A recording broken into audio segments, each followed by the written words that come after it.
Soyons honnêtes. Vous avez probablement déjà rêvé de pouvoir apprendre instantanément n'importe quoi, comme si vous claquiez des doigts et, bam, c'était acquis.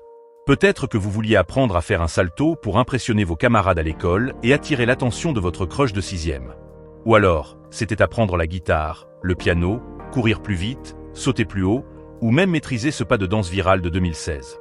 Bref, tout ce qu'il fallait pour devenir la personne cool que tout le monde remarque. Aujourd'hui, en tant qu'adolescents ou jeunes adultes, nos envies d'apprentissage ont un peu évolué. On cherche souvent à apprendre des choses qui nous seront utiles sur le long terme, comme les affaires, les langues, la technologie ou les sports.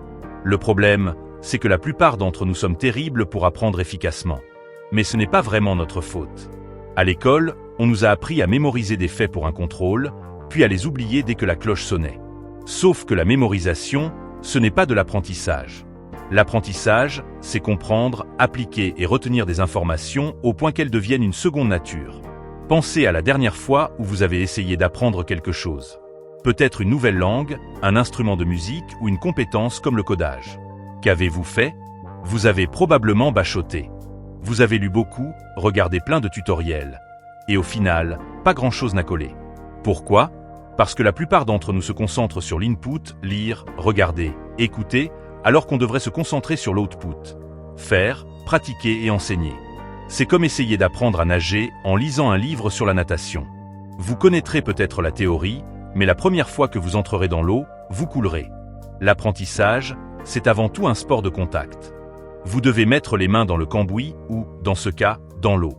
Mais avant de continuer, clarifions une chose. Tout n'a pas la même importance.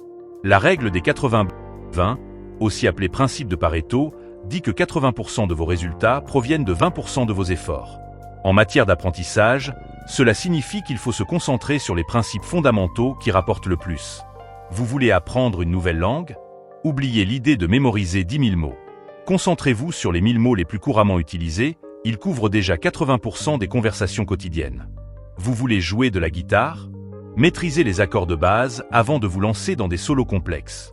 En résumé, une fois que vous maîtrisez les bases, tout le reste devient beaucoup plus simple. Et une technique qui peut vous aider à maîtriser ces bases plus rapidement, c'est le rappel actif. Plutôt que de revoir passivement des informations, vous vous testez activement. Ce n'est pas une méthode nouvelle, mais elle est incroyablement utile, surtout pour préparer un examen. Prenons un exemple. Vous essayez d'apprendre l'histoire. Au lieu de relire pour la 10e fois le même paragraphe sur la Seconde Guerre mondiale, fermez le livre et essayez de vous rappeler ce que vous venez de lire.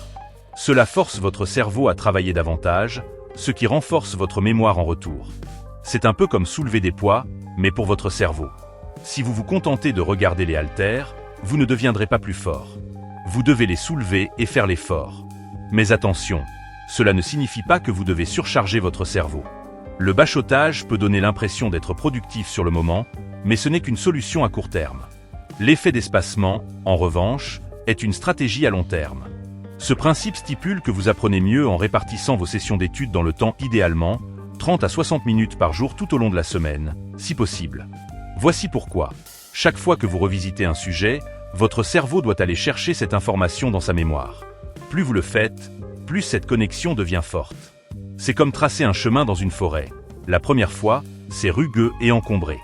Mais à force de passer, le chemin devient de plus en plus clair et facile à emprunter. Donc, au lieu d'étudier pendant 6 heures d'affilée, divisez ce temps en 6 sessions d'1 heure réparties sur une semaine. Votre cerveau et votre santé mentale vous remercieront.